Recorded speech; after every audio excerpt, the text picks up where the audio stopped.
I'm Colleen Macklin. I'm an associate professor at Parsons, the New School for Design, and I run a research lab there called Pet Lab, where we prototype educational technology. So my experience with making games is, starting from the age of 8, the tender age of 8, making games using the basic programming language. I learned how to make text-based adventures. I was really interested in that. And I quickly figured out that you can't do all the things in your head that you imagine would be this amazing, like players can choose to do whatever they want in the world, and it's a completely open world. Because you'd end up writing for 5 years all of the possible permutations. But, I stopped working in games. I started doing work in video and photography in college. That's what I studied. And soon came back to computers and games because I wanted to invent experiences. That's always what I've been really interested in. And so I began working in games again in the 2000s, the early 2000s, and started making a lot of games through Pet Lab, the research lab that we launched with the Digital Media and Learning Initiative via MacArthur Foundation. And then from there branched out into all kinds of other areas. I have a game company with John Sharp and Eric Zimmerman called Local Number 12, and we make a social card game called the Metagame that's just sort of fun. So I've really started doing games in all kinds of different areas of my life. It's really great. I love it. I'm really designing games for people who are interested in social play, interested in playing maybe in a physical space with each other. Designing social card games and other things are part of that interest. I'm also interested in making games for people who are not afraid of kind of being silly and goofy. A lot of my games involve running around in the real world and doing all kinds of things that, without the game you might not feel comfortable doing, but that the game gives you license to do something different. So I think I'm mostly interested in games for people who are looking for new experiences and looking to make new friends and do things in their lives that they may not feel comfortable doing otherwise. Since I'm interested in making games for people who are interested in social experiences and trying new stuff and being a little bit goofy, I think it really influences the games because clearly that's one of their aesthetic goals is, how do we give people the opportunity and the freedom to express themselves? I'm really interested in games that don't have one dominant strategy or one good way to play.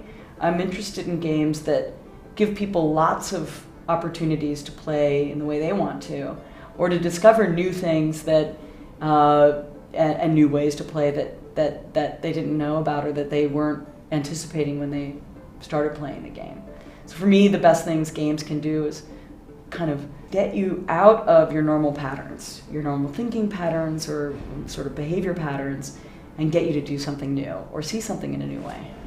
One of the things that happens when you're making games for a specific goal, for instance, with the Red Cross, we're making games to help people be better prepared when there are natural disasters like floods or fires or drought. And a lot of people might approach a game like that trying to model that system and teach people how to be better prepared. But one of the ways that I like to approach that problem, and that I think our lab and John Sharp, who co-directs the lab with me, I think we all are kind of trying to do, is not presume that we know everything, and that the expert knows everything and that the game is meant to convey a message, because I don't think games are good at that. I think games are good at conveying an experience and an emotion that you learn differently through playing a game. You may not learn kind of intellectually, but more emotionally and with your heart. So the games that we make in that case are games that might take local knowledge, people in the Mekong Delta, for instance, in Vietnam. It might take their knowledge and turn it into the content for the game. So maybe part of the game is, coming up with things, brainstorming things in the beginning.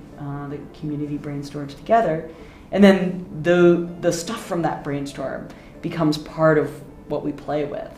And I think that helps make a game more meaningful for people, With the Red Cross Project, we're making games and playing them all over the world. So you can't assume that one approach to being prepared for a flood is going to work everywhere. So really, it's important to take local knowledge, I think, and kind of use it in the game. Games should, this is a quote from, or I'm borrowing a quote from David Foster Wallace, who is a writer that I like. One of the things he says is that, what you write should remind people of how smart they are. You're not there to be smart, right, as the author. You're there to provide enough, just enough, to pull out the intelligence that everyone has. And I think games are like that too. Planning for a player's experience in a game is impossible to do in your head. You have to right away decide what are the verbs in your game. What are people going to be doing? Are they going to be running? Are they going to be passing something to each other? Are they going to be speaking or singing? What is it that players are going to do? And do it yourself. Feel what it feels like. And then you'll start to understand a little bit more about what the experience might be. The first thing to do is to play test within your design team and get a sense of that.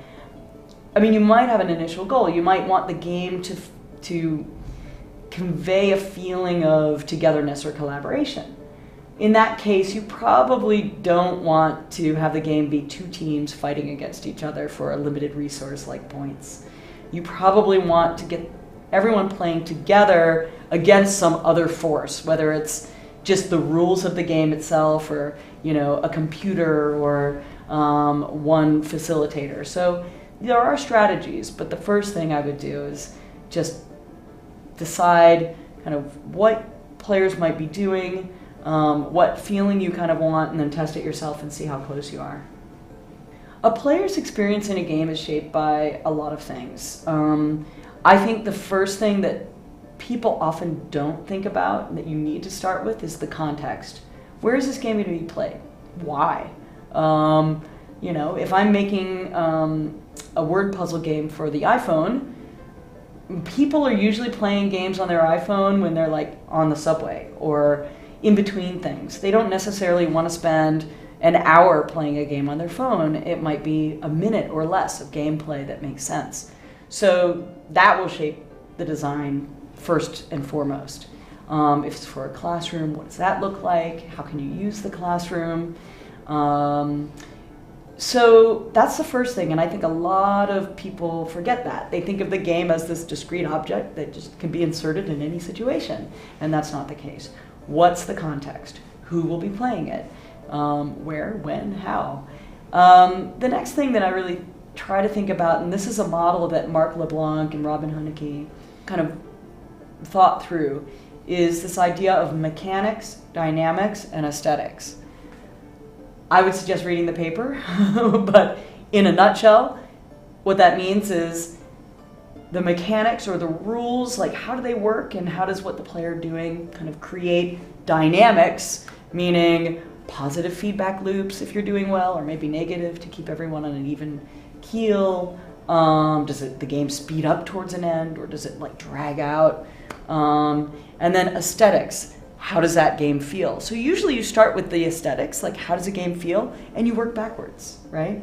Through the dynamics and then the mechanics. But it's, I think, a really nice way of thinking about how games work, because it really does present them as little machines for meaning, as things that have these parts that work together to create the way the game feels. Well, the game's mechanics are really what the player's doing. And it also includes the rules that constrain those actions. Tracy Fullerton from USC, I think, said this once in a talk that I saw her give. And I thought this was a really excellent way of thinking about the game from a design perspective. And that is, don't think about what the game is, but what does the player get to do? What is the cool thing the player gets to do? That's a great way of starting off, is And a lot of it relates back to my interest in making games that let the player do something they can't normally do in the real world for some reason or other, because of social norms or other rules or things. So I think starting with the mechanics idea and then adding to it that question, what does the player get to do? A game I worked on called Budget Ball is really meant to get undergrad students in colleges emotionally invested in the fact that the United States, and particularly at the time, was going into really deep debt. And to understand the fact that they're going to be the ones that have to shovel out all that debt that their parents have put the country into. And, you know, it's interesting. That game we started the wrong way, I think. And it was a game that Pet Lab worked on with Area Code at the time, which is now Zynga New York. And I worked closely with Frank Lantz, who is a wonderful game designer. And we started by thinking, well, we want to convey how we're in this debt as a nation, and how all that works and what are all the component parts. And we came up with a bunch of different games that kind of simulated the federal debt, and we played them, and they were terrible. We were like, this is really not interesting. And of course, when you start out with a topic like the federal debt, you're already thinking, oh my God, how are we going to make this interesting? This is so boring. So what we ended up doing is we started thinking, why are we in debt? And what's that all about? And soon we realized, first of all, let's make something that people are going to enjoy, which is a sport. So we made an actual sport that you play on a field with a ball and with two teams pitted against each other. And then in this sport, what we'll do is we'll give the teams the opportunity between game periods, between quarters essentially, to have this money that they can spend on power-ups, like in a video game like Super Mario, where Super Mario gets big, or can shoot flames. So we'll let the teams, buy power-ups, but they'll go into debt to get them. And the power-ups let you do cool things like get additional players, or have a player with a headband who gets 3 points instead of 2 when they're in the goal line and they catch the ball. So we're like, all right, already this seems kind of cool, because you've got this sport, but then you've got this added strategic element that you're working out as a team. But by the end, your budget has to be balanced, and so you need to take sacrifices. And the sacrifices are things like wearing oven mitts or having some kind of constraint on the gameplay. And what it ended up doing is that players felt how good it feels to go into debt. And that's why we're in debt, right? Going into debt feels great. You don't have that money in your pocket, but hey, just charge it, right? And we'll pay it later. And then you also felt how kind of constraining and challenging it felt when you had to, take sacrifices. In the case of federal debt, pay more taxes. So you really felt the kind of, like physically and emotionally, what the debt was all about. And it didn't say, the game didn't say anything about Medicare and Medicaid and how that's getting us into debt and Social Security or anything like that. All it did was model the core mechanics of debt, how it feels, why how it feels tends to make us go into debt, both on a personal level with our personal finances and on a federal level.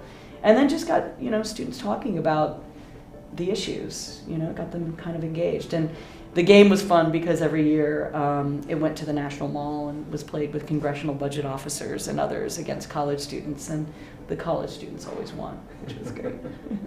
For beginning game designers to make good games, what I would say, because I've made all these mistakes in the past and it's taken me time to learn how to make games, is playtest early, start with yourself, but then it's so important to playtest with someone who's never played the game. Because if you design for yourself, the game's going to be way too hard. Because you're going to kind of know how it works and you'll be practicing it while you're making it. So playtest with someone else. Watch them. A lot of early kind of experiences with playtesting is, oh my God, they're playing it wrong. these people don't know what they're doing. Basically, that's not true. You need to design the game so that people do know what they're doing and that they're able to play it and that they're having fun. So play test early, play test with outside people, and then also I would say learn how to observe your playtesters and learn the kinds of questions to ask. Don't ask questions like, was it fun? Because everyone's going to probably not want to hurt your feelings, so they're going to say yes. Ask a question that doesn't lead to a yes or no answer, but a question that leads to some kind of other answer, like, how did the game make you feel? So just learning how to ask the right questions, how to really pay attention and watch. Games are all about, and making games, it's all about learning about other people, really.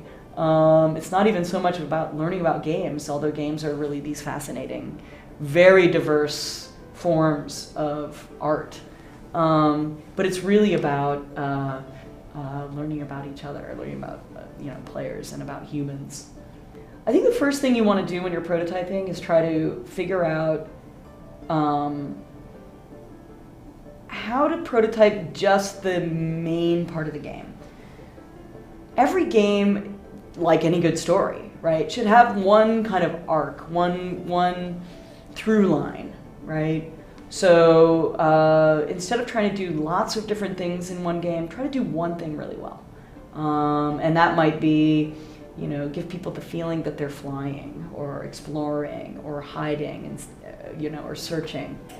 Think about what those verbs are and really try to prototype in a way that you'll understand just that main area, that main component of the game.